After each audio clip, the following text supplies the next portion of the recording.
guys, to make cooking chef.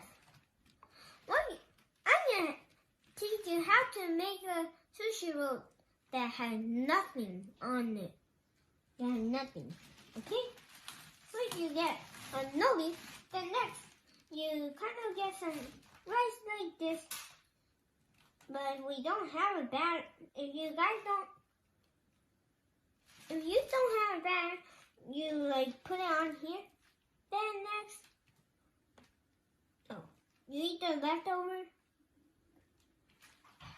Then next you flatten it. Then next you put some more. No, I think that's enough, but I'm gonna put more extra on it. And then the next step is to get this. Next, boom. Oh, I kind of flipped one tiny piece.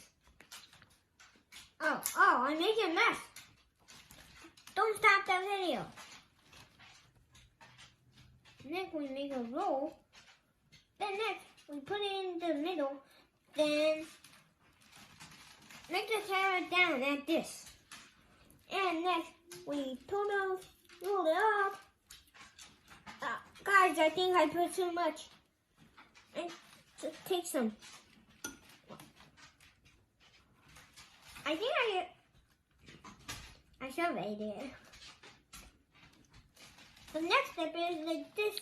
Then you get an empty sushi roll that has nothing in it. That there's only rice. Ta-da! The end.